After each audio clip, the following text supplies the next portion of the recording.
Pak Andrio. Sebelumnya, Assalamualaikum warahmatullahi wabarakatuh. Waalaikumsalam warahmatullahi wabarakatuh. Ya, ya. Semoga pagi ini semua tetap tetap positif ya, tetap semangat ya. Kita akan bicara soal bisnis.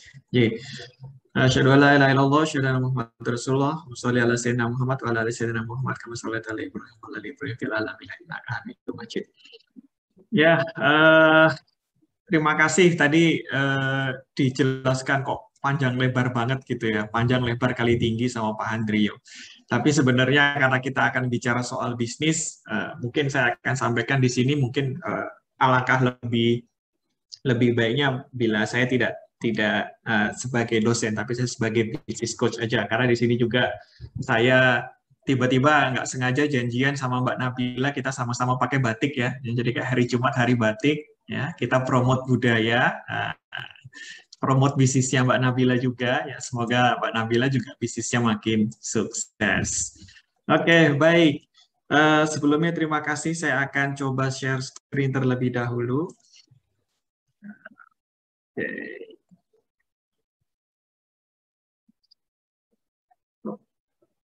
Baik, kira-kira sudah terlihat? Sampun Pak, bagus. Nggih. Sudah terlihat ya. Baik. Sebenarnya untuk sesi workshop kali ini gitu ya, mungkin saya lebih suka untuk menyebut bahwa topiknya adalah bagaimana kita membangun model bisnis yang sesuai dengan masalah dan menguntungkan. Ya, ya kalau bahasa anak-anak muda itu ya, bisnis itu harus cuan. Yes, bisnis harus cuan. Karena kalau nggak cuan, teman-teman akan bleeding, berdarah-darah. Ya, kalau berdarah-darah sampai kapan teman akan selalu mengeluarkan uang dari tabungan untuk kemudian menalangi semua bisnisnya? Itu kan yang jadi pertanyaan. Baik. Nah, eh, ini sebenarnya ada CV yang lebih pendek Pak Handrio. Jadi ini aja. Nah, poinnya adalah ini nih.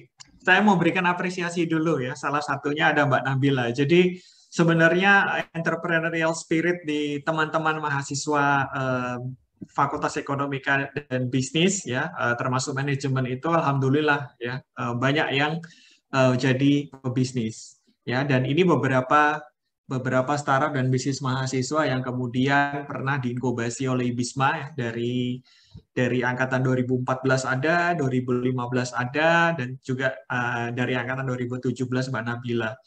Dan poinnya memang adalah bagaimana teman-teman bisa memanfaatkan semua kesempatan yang ada. Jadi kalau Mbak Nabila tadi cerita pengen jadi pengusaha sejak semester 1, ya, jadi tidak ada salahnya bagi teman-teman untuk memulai sesegera mungkin.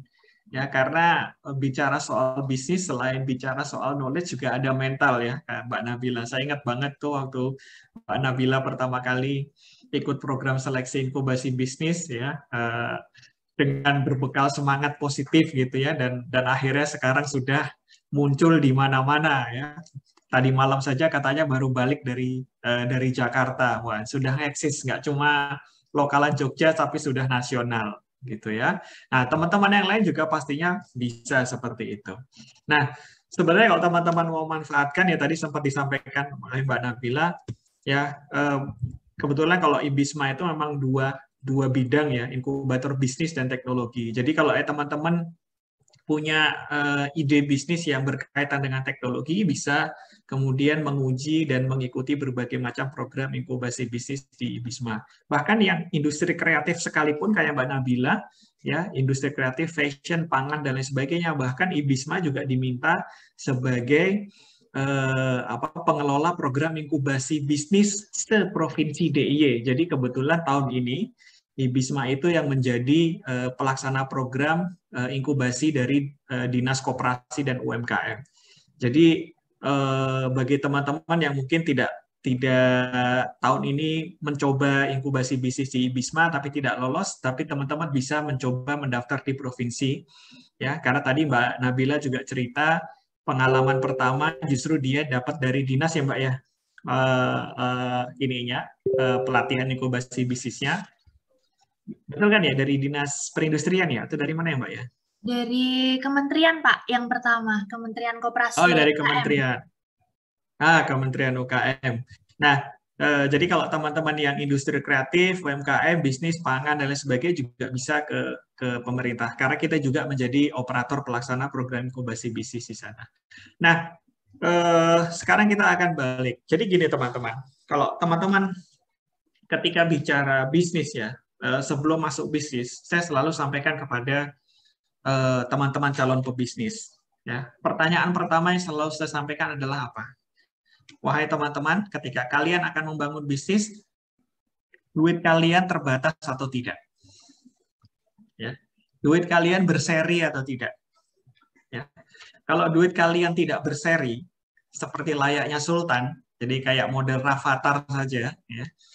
Rafathar, anaknya Gigi, dia mau ngapain aja duitnya tidak berseri. Dia mau bahkan masih anak kecil nyoba ini itu aja semua bisa terlaksana. Tapi bagi teman-teman, kalau misalnya duitnya terbatas, nah inilah kesempatan teman-teman untuk mulai memperhatikan dan menyayangi duitnya.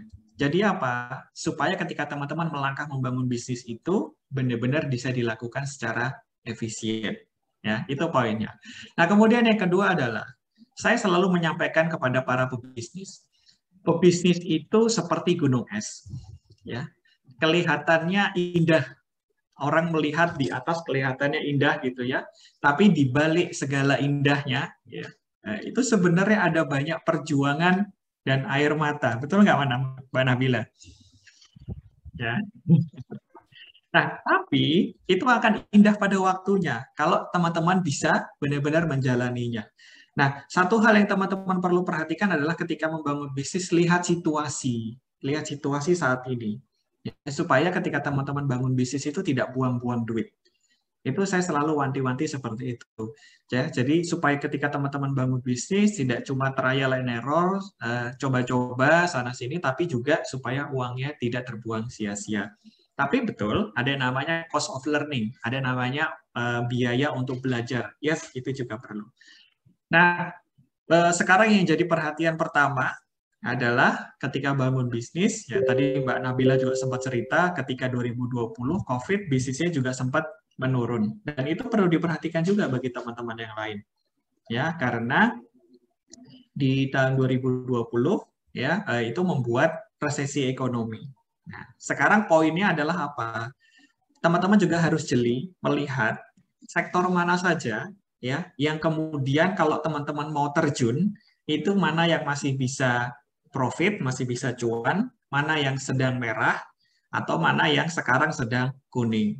Nah, ini ada sebuah riset sebenarnya bisa jadi pegangan buat teman-teman kalau baru mau mulai ya. Misalnya contohnya ini ada riset ini sebenarnya sudah terbukti karena 1 tahun ya, yang mana misalnya contoh tourism ini berat sekali memang ya, sehingga effortnya berat sekali gitu ya, maritim, transportasi, otomotif ini berat sekali gitu ya. Tapi kalau di industri-industri seperti apa terkait dengan isunya kesehatan kan, nah, seperti medical supply, food ya, makanya pangan bisa survive, pangan tetap bisa survive, retail juga bisa survive gitu ya.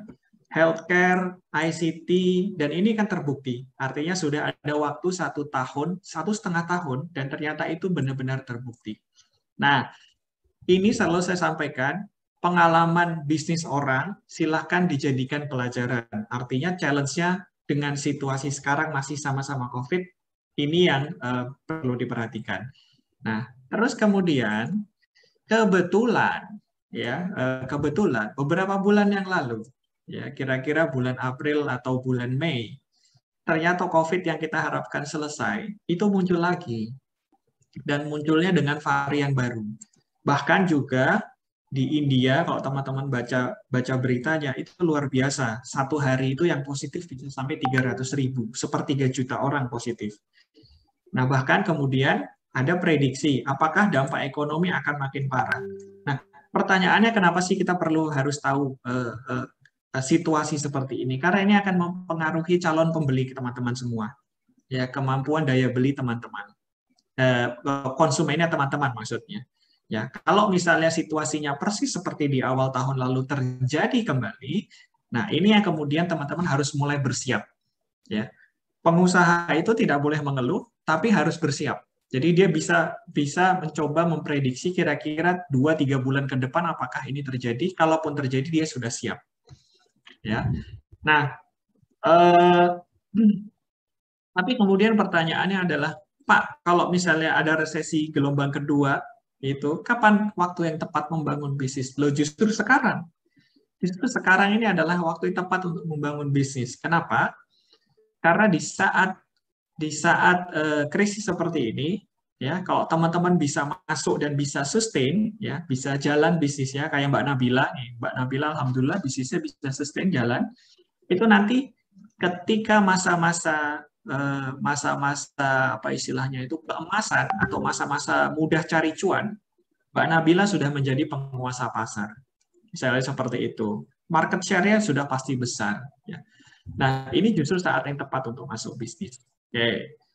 Nah, saya kasih gambaran. Ya, saya kasih gambaran. Ini supaya teman-teman ketika nanti membangun model bisnis, teman-teman bisa memperhatikan. Saya kasih judul Kejatuhan Para Raksasa Bisnis di Indonesia. Ini bisnis-bisnis raksasa. Siapa yang nggak kenal dengan Ramayana? Ya, apalagi mungkin golongan generasi Y dan X seperti saya dan Bapak Ibu yang ada di sini. Siapa yang tidak kenal dengan Ramayana? Tapi coba lihat, perhatikan. Ramayana akhirnya mendeklar bahwa dia bangkrut. Bandingkan dengan Alfamart. Secara bisnis, model bisnis dua-duanya hampir sama. Retail kan. Tapi ternyata pola konsumsi masyarakat itu berubah. Ya, pola konsumsi masyarakat itu berubah, apalagi gara-gara pandemi. Masyarakat menjadi lebih aware. Mereka mau spending uang kemana? Mana yang lebih penting? Beli baju di Ramayana, apa beli bahan pangan di Alfamart? Misalnya seperti itu. Padahal sama-sama retail. Segede ini pun juga bisa jatuh. Gitu ya. Nah, siapa yang tidak kenal dengan Giant? Ada yang pernah lihat Giant? Nah, Giant bahkan sudah merencanakan akan menutup di Juli ini 100 outletnya di seluruh Indonesia. Kenapa? Padahal bisnisnya mirip loh kayak Alfamart. Giant sama Alfamart kan mirip, cuma beda ukurannya. Tapi ternyata apa? Tapi ternyata Giant akan memindahkan bisnis modelnya hanya fokus pada 2 bidang. Bidang pertama, bidang kesehatan, dia akan fokus di apotek, di Guardian. Terus kemudian bidang kedua adalah, ini menarik, dia mau masuk di IKEA. Dia sebagai pemegang merek IKEA, Giant itu pemegang merek IKEA, dia akan fokus di situ. Apa strateginya? Strateginya di saat krisis ada 2 pilihan, teman-teman. Pilihan masuk di bisnis yang orang pasti sangat butuhkan, yaitu kesehatan, karena kalau tidak sehat orang bisa mati, atau cari konsumen yang benar-benar punya duit saja. Jadi dia masuk ke segmen yang furniture tapi yang high end. Gitu. Karena dia yakin di saat krisis yang segmen ini masih punya duit. Di saat segmen menengah ke bawah tidak punya duit. Gitu. Itu pentingnya untuk mempelajari model bisnis. Ya, bahkan sekelas Giant pun seperti itu. Ya. Dan ini yang baru-baru, kalau teman-teman perhatikan, Pizza Hut. Pizza Hut juga ada di ujung tanduk, teman-teman. Pizza Hut itu tahun ini saja sudah rugi 90-an miliar. Itu lagi di ujung tanduk. Nanti kita bisa lihat apakah Pizza Hut akan jatuh, apa Pizza Hut akan survive. Terus ada lagi satu merek saya kasih tahu, namanya Hypermart. Hypermart ini juga sama. Gitu. Dia juga sekarang lagi di persimpangan. Cuma yang menarik apa, teman-teman? Gojek, teman-teman tahu Gojek, beli sahamnya Hypermart. Nah, disinilah sebenarnya teman-teman bisa melihat bahwa para bisnis yang besar itu pun juga harus benar-benar kembali melihat bisnis model yang tepat di saat seperti ini. Ya. Bedanya, kalau mereka bisnis yang besar, ketika mereka mau merubah bisnis model, mereka butuh waktu 1 tahun. Kayak Giant, Giant butuh waktu 1 tahun untuk menutup 100 tokonya dan mengganti bisnis modelnya. Tapi bagi teman-teman yang baru memulai bisnis model, nah, itu akan sangat sekali fleksibel. Sangat fleksibel untuk menentukan bisnis teman-teman mau pivot atau mau lanjut. Itu yang kemudian kesempatan yang sangat bagus ini ya dari Prodi untuk menyelenggarakan workshop bisnis model. Karena teman-teman bisa tahu nanti gimana caranya membuat bisnis model. Oke. Nah, Saya selalu sampaikan bahwa kayak tadi Mbak Nabila sampaikan bahwa kalau yang namanya mau bisnis, ya mau bisnis, apalagi di saat krisis, ya yang perlu diperhatikan adalah pelanggan. Pelanggan punya duit atau tidak, atau pelanggan mau beli atau tidak. Karena kalau misalnya pelanggan punya duit tapi pelanggan nggak mau beli, nah ternyata pelanggan nggak akan pernah beli produk kita. Tapi kalau pelanggan misalnya tidak punya duit tapi mau beli, nah itu bisa diperhatikan. Nah, poin pertama yang nanti teman-teman perlu perhatikan adalah teman-teman belajar bikin canvas. Ada yang namanya value proposition. Ya, value proposition itu teman-teman mau ngasih nilai apa sih? Nilai buat customer-nya. Ingat loh ya, buat customer, bukan buat teman-teman. Nah, yang suka jadi masalah adalah biasanya yang disebut sebagai nilai yang terbaik itu adanya dari kepala teman-teman sebagai pebisnis, bukan dari kepalanya customer. Karena teman-teman merasa bahwa produk ini bagus, bagus, bagus, pertanyaannya menurut customer apakah bagus juga? Atau ternyata customer bingung, itu produknya dibutuhin apa enggak? Gitu. Nah, ini yang kemudian nanti teman-teman akan tahap pertama sebelum bikin BMC pastikan bahwa produk yang teman-teman buat itu sudah sesuai dengan perspektif customer. Ya, itu adalah tahap pertama. Nah, terus kemudian gimana sih ya? Ini kan kanvasnya itu sebenarnya hanya kotak ini dan bulat. Itu kanvasnya. Tapi di dalam kanvas ada, nah ini dia. Ini kolom pertama. Ya, jadi nanti ketika teman-teman mengisi, pertama adalah di kolom sebelah sini itu ada namanya customer job.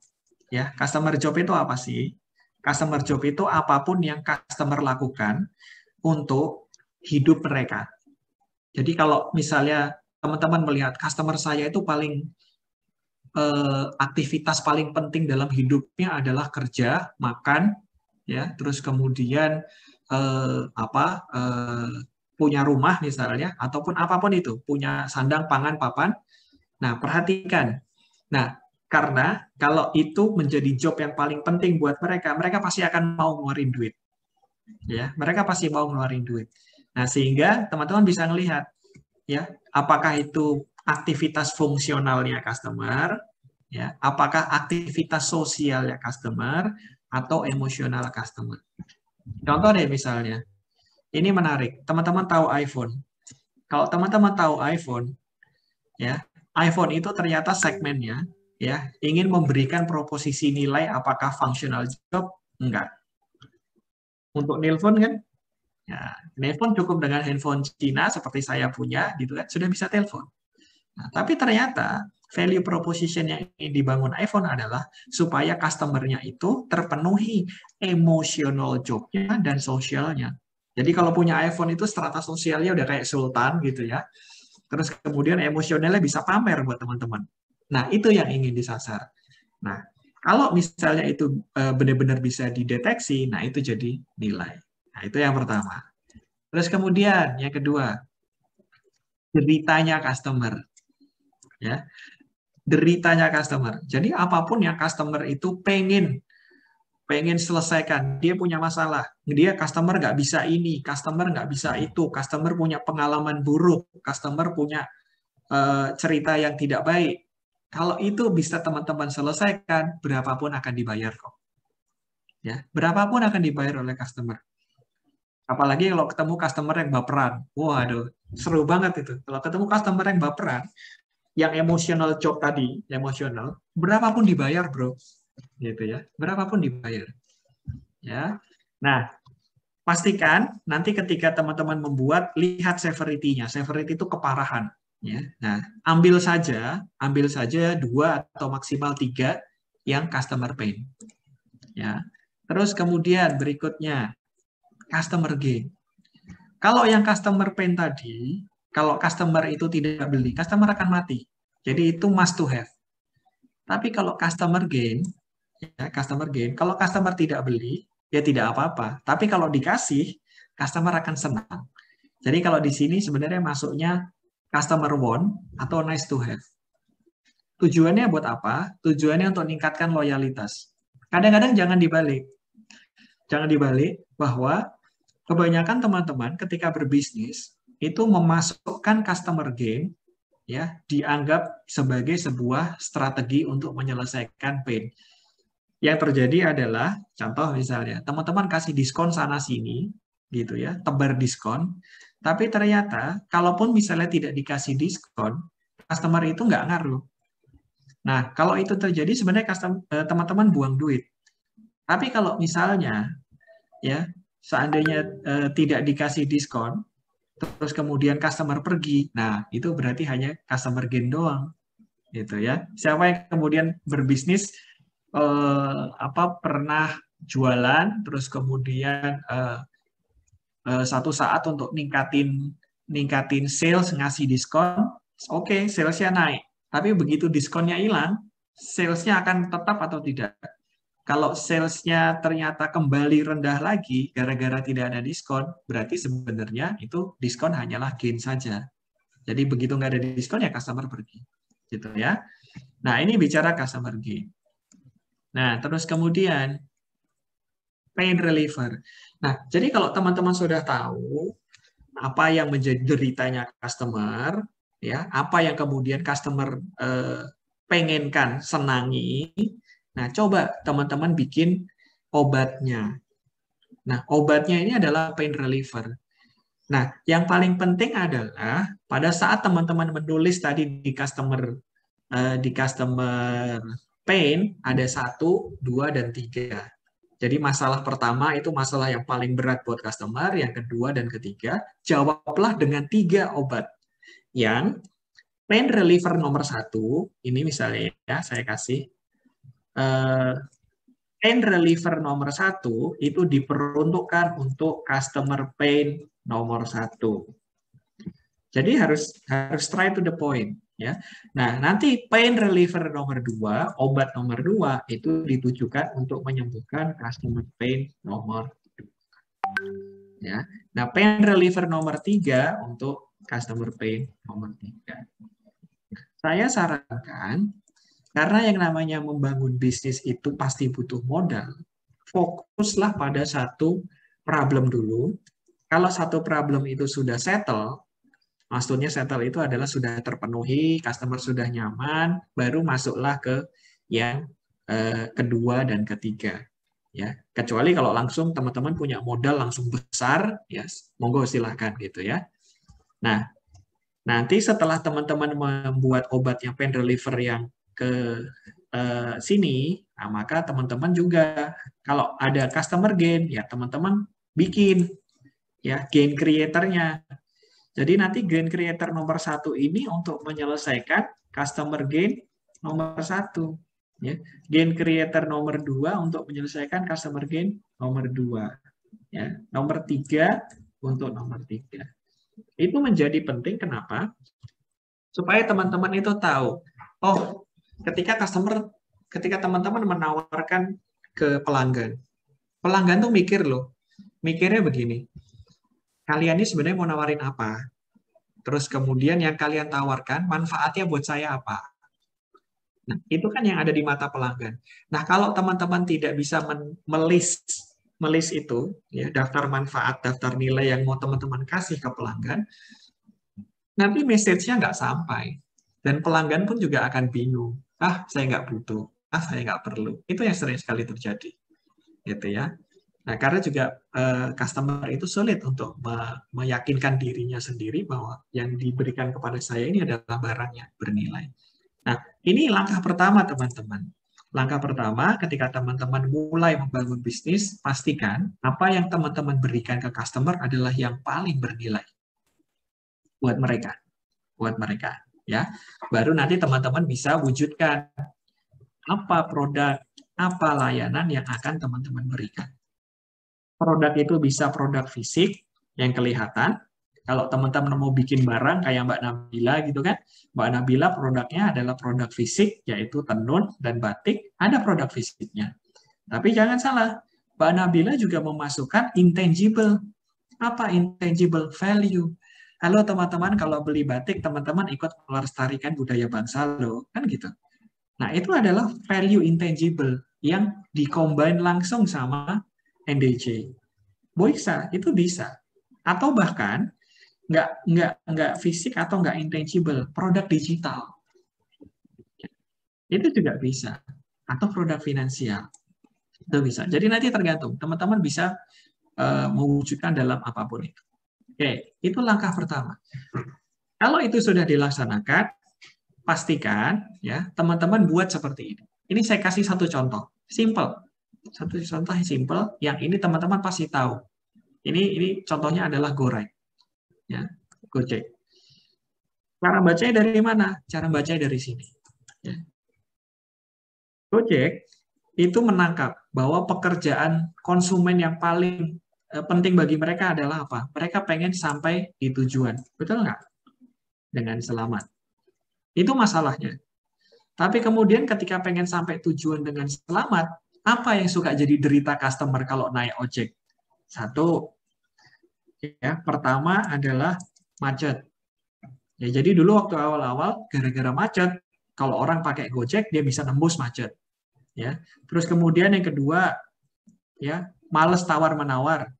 Tahu sendiri, kemarin aja ada yang viral di Malioboro makan pecel lele, ya, harganya luar biasa. Kan pelanggan paling males tawar-menawar, ya, seperti ceritanya di situ kan, nah, tiba-tiba langsung dapat harga sekian. Terus kemudian ini 3, 4. Nah, empat masalah ini harus dijawab oleh yang sama di sini.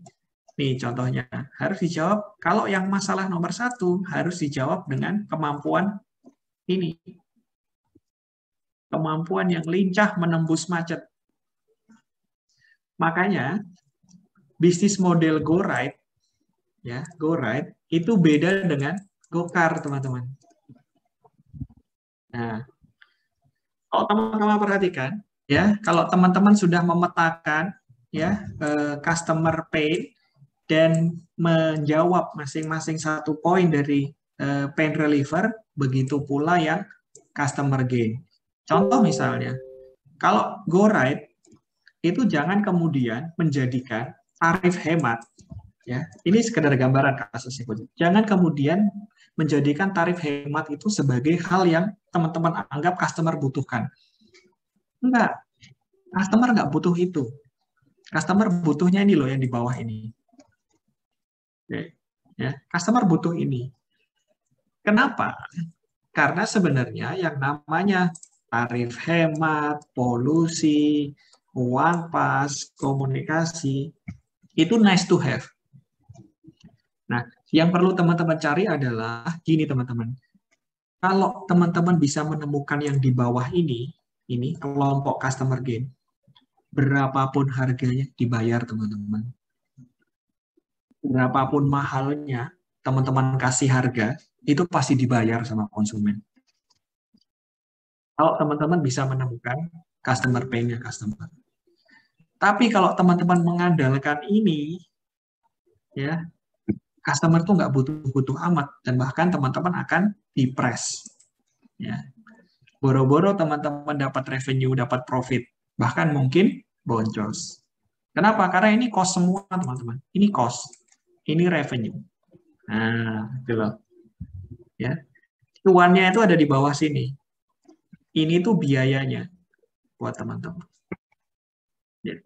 Oke, ya, nanti silakan teman-teman. Saya sudah siapkan template-templatenya. Teman-teman nanti bisa akses untuk kemudian bisa mencoba.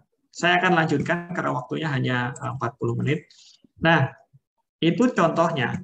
Tapi setelah teman-teman bikin kanvas, teman-teman harus perhatikan, ya, bahwa nanti value proposition yang pas itu adalah yang fit beneran. Apa yang ada di sini 1, 2, 3 itu benar-benar menyelesaikan masalah 1, 2, 3. Itu yang paling penting. Caranya gimana? Ya diuji, ditawarkan. Makanya tadi Mbak Nabila bilang, oke, kita buat dulu. Terus kemudian kita coba tawarkan ke calon pelanggan, mau beli atau tidak. Coba tawarkan ke pelanggan-pelanggan yang ada dalam hipotesa kita, atau pelanggan yang kita sasar. Mereka beli apa tidak? Catat responnya. Kalau ternyata mereka tidak tertarik, siapa tahu memang menurut mereka ini tidak bernilai buat mereka. Itu yang paling penting. Ya. Sehingga nanti teman-teman hanya habis modal buat bikin prototype. Ya, karena nanti ketika feedback itu teman-teman perbaiki produknya, teman-teman sesuaikan sesuai keinginan pasar, yang produk berikutnya ketika diluncurkan akan dibeli. Oke. Nah, tapi saya kasih ada tiga poin. Jadi kalau teman-teman mau pastikan value teman-teman cocok apa enggak, pastikan yang di sini. Teman-teman sesuai enggak dengan problemnya, solusi yang teman-teman berikan. Ini tahap pertama. Tahap yang kedua, teman-teman harus bikin barangnya atau wujudkan prototipenya, coba ditawarkan ke market. Ya, masukkan ke pasar. Makanya kan yang namanya Mbak Nabila itu di awal-awal aktif ikut pameran-pameran supaya apa? Supaya barang itu masuk dulu ke pasar. Ketika barang masuk ke pasar, barang dapat feedback, dapat komentar, ya, dan kemudian Mbak Nabila bisa menyesuaikan dengan kebutuhan pasar. Setelah barang sudah cocok masuk di pasar, baru kita bicara bisnis. Nah, jadi kalau gampangannya saya bilang, ya, di atas kertas teman-teman harus ready, nanti diuji di pasar, baru yang kemudian berikutnya adalah teman-teman bikin bisnis model yang cocok untuk di bank. Ini istilah saja, on the bank. Ya. Nah, harusnya teman-teman bisnis manajemen itu sangat kuat di sini. Gitu ya. Kalau teman-teman teknik itu sangat kuat di pasar. Jadi membuat produk yang bisa masuk di pasar. Ya, tapi ya teman-teman bisnis itu kuatnya di sini. Gitu. Nah, sekarang kita masuk. Ya. Nah, gimana teman-teman bikin bisnis model? Jadi kalau teman-teman buat VPC itu namanya teman-teman membuat value buat pelanggan. Tapi kalau bisnis model, teman-teman bikin value buat bisnisnya teman-teman. Ya. Jadi teman-teman bikin cuan buat bisnisnya teman-teman. Nah, apa yang perlu diperhatikan? Minimal ada 9, teman-teman. Ada 9. Ya. Ini kan yang pertama, ya, value proposition. Yang kedua, yang kedua adalah customer, karena yang nomor 1 dan nomor 2 ada di VPC. Ya. Tapi yang ketiga adalah bagaimana teman-teman menjangkau customer, teman-teman harus bikin strategi customer relationship. Oke. Nah, setelah teman-teman membuat strategi customer relationship, yang teman-teman harus pikirkan adalah bagaimana caranya. Jadi setelah strategi, bagaimana channelnya. Mau pakai jalur apa, mau pakai kanal apa, mau pakai cara bagaimana. Ya. Setelah channelnya ini teman-teman buat, baru kemudian teman-teman harus bisa prediksi. Ya, customer itu punya duit atau tidak. Berapa potensial revenue yang bisa terjadi kalau teman-teman setelah mendeliver layanan. Ini penting. Nah, yang suka jadi masalah biasanya adalah teman-teman pada saat awal bisnis itu tidak meriset customer itu punya duit apa tidak segmennya. Kayak contoh tadi di awal. Sebesar Giant, akhirnya dia menyasar hanya masyarakat satu yang customer pain-nya paling tinggi, yang kasusnya Giant tadi, customer pain-nya nomor 1, dan satu lagi hanya customer yang punya duit paling banyak. Sudah 2 itu saja. Dia tidak ambil yang di tengah. Gitu. Nah, setelah di sini, aktivitas apa saja yang teman-teman perlu lakukan, itu fokus hanya 2 atau 3 aktivitas. Karena tadi di awal, saya sampaikan, fokus pada 2 atau 3 value maksimal, maka aktivitasnya juga 2 atau 3. Supaya apa? Supaya efisien. Karena di sini adalah revenue, di sini adalah biaya, teman-teman. Adalah cost. Aktivitas ini perlu duit. Ya. Terus nanti setelah aktivitasnya sudah didata, teman-teman kan harus mendata key resources. Nah, di sini teman-teman butuh modal apa saja untuk melakukan. Modal juga butuh duit untuk mengadakannya, resources-nya itu. Nah, kalau ternyata resources ada yang dimiliki sendiri, kalau tidak, teman-teman harus berpartner. Ya, berpartner sama pihak ketiga, pihak kedua, pihak ketiga, pihak keempat. Nah, kemudian semua yang ada di sini tuangkan di dalam cost structure. Ya. Sehingga teman-teman bisa menghitung. Ya. Kalau mau cuan, maka di revenue ini harus lebih banyak dibandingkan cost. Gitu. Jadi, teman-teman membuat dua perbandingan ini, semua aktivitas yang ada di atas diturunkan. Yang bawah revenue-nya berapa jadinya, yang bawah jadi cost-nya berapa. Itu logika dasarnya ketika teman-teman mau membangun model bisnis. Oke. Nah, sekarang strateginya apa saja di masing-masing itu? Ya, saya cepat aja ya, karena sekarang juga sudah jam 10.30. Nah, saya akan contoh misalnya gini. Tadi teman-teman sudah lihat customer, ya. Sekarang teman-teman tinggal pilih mau segmen yang mana. Yang mass market, orangnya banyak, tapi duitnya belum tentu banyak. Mau yang niche, orangnya sangat sedikit, tapi duitnya bisa jadi sangat banyak. Atau mau yang segmented, jadi teman-teman milih segmen tertentu yang sudah terklasifikasi, silahkan. Atau mau diversify, diversify itu berarti lebih dari satu segmen. Teman-teman layani semua. Atau multi-platform.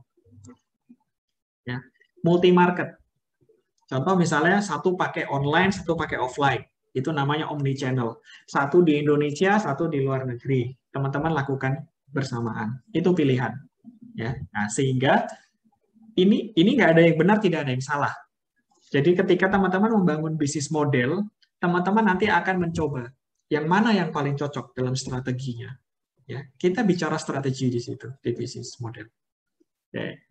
Nah, terus kemudian ya berikutnya, selain teman-teman mencari value yang sudah digali di VPC, teman-teman perlu memperhatikan faktor value yang tidak akan pernah punah, tidak pernah habis.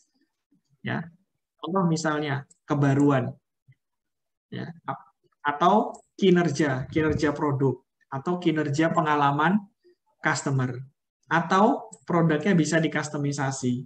Itu juga bisa jadi ini value. Atau desainnya, atau brandnya, atau mau kalau berani strateginya pakai harga, silahkan. Pengurangan biaya dan macam-macam, silahkan. Ya. Nah, ini beberapa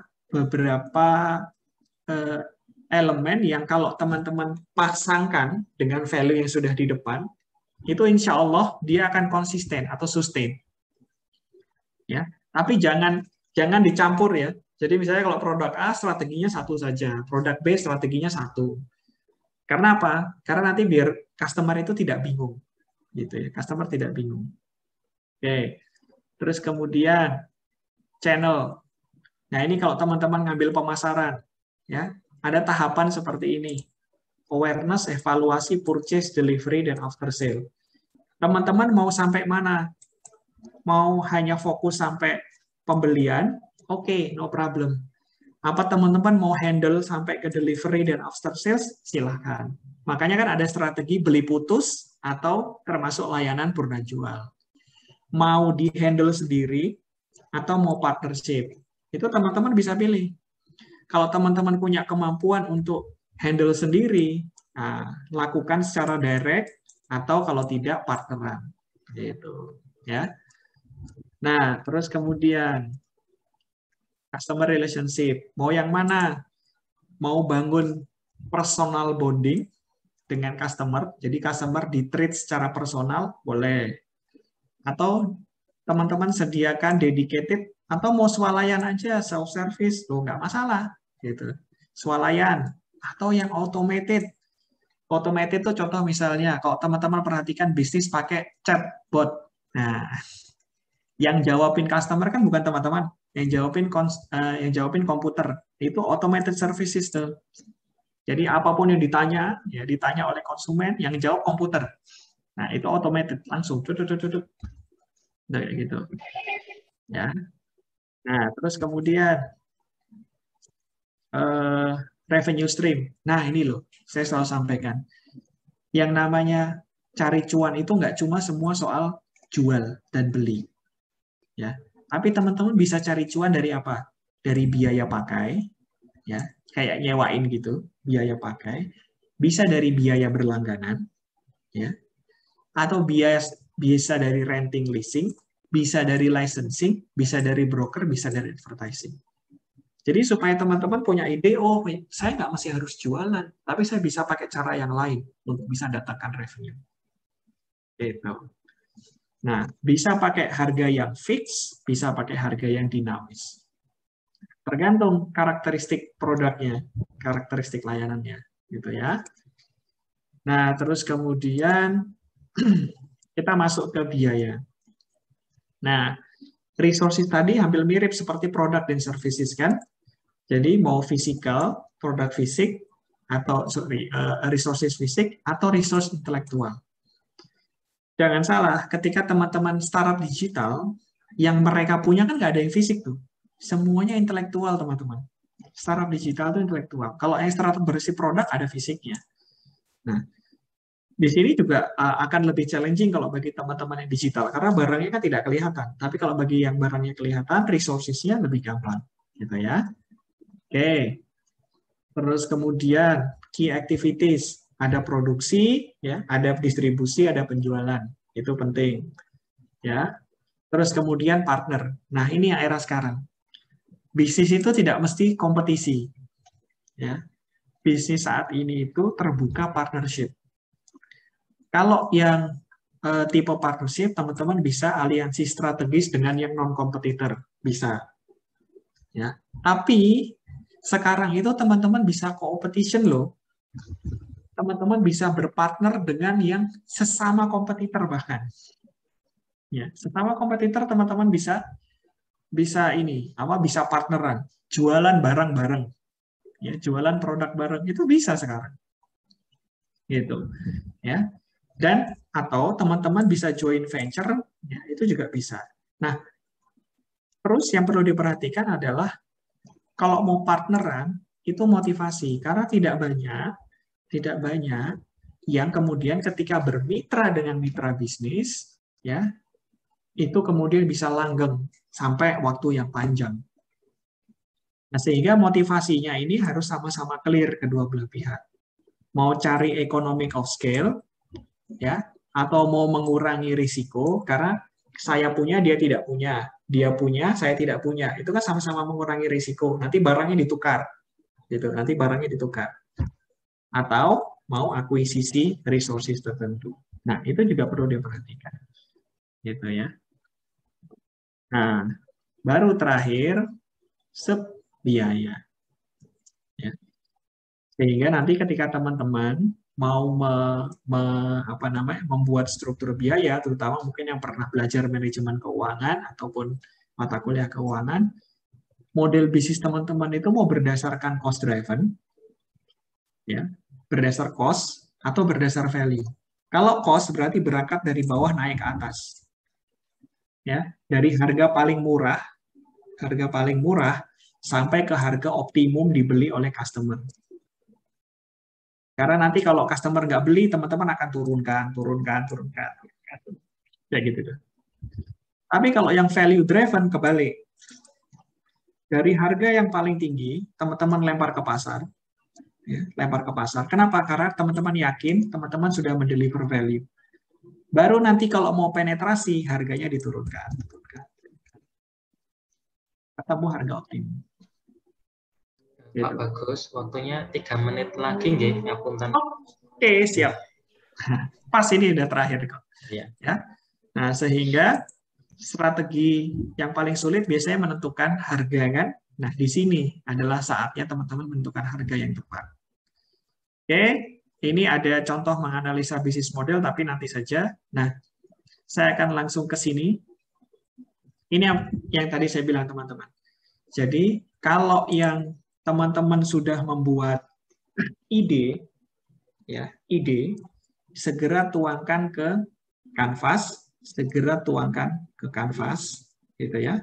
Ini kanvas PPC, ini kanvas BMC. Ya, setelah dituangkan kanvas, teman-teman lakukan ini, ya, ini dari sini, ya, lakukan idea, bikin prototype, uji. Ya, kalau hasilnya positif ya, maka teman-teman bisa membuktikan bahwa yang teman-teman tulis ya dieksperimenkan dan teman-teman ambil feedbacknya ya, kemudian luncurkan barangnya. Itu dia. Oke, saya rasa itu untuk materi BMC, karena sebenarnya materi BMC ini biasanya 2 sesi 2 pertemuan, tapi ini kita kursus kilat ya. Ya, terima kasih untuk materinya. Nanti teman-teman bisa ini klik materi di sini. Jadi nanti kan kalau tidak salah ada sesi kompetisi ya setelah ini. Teman-teman bisa lihat materinya baik bentuk slide maupun video untuk bisa diputar-putar ulang. Kira-kira demikian. Terima kasih. Wabillahi taufiq wal hidayah. Assalamualaikum warahmatullahi wabarakatuh.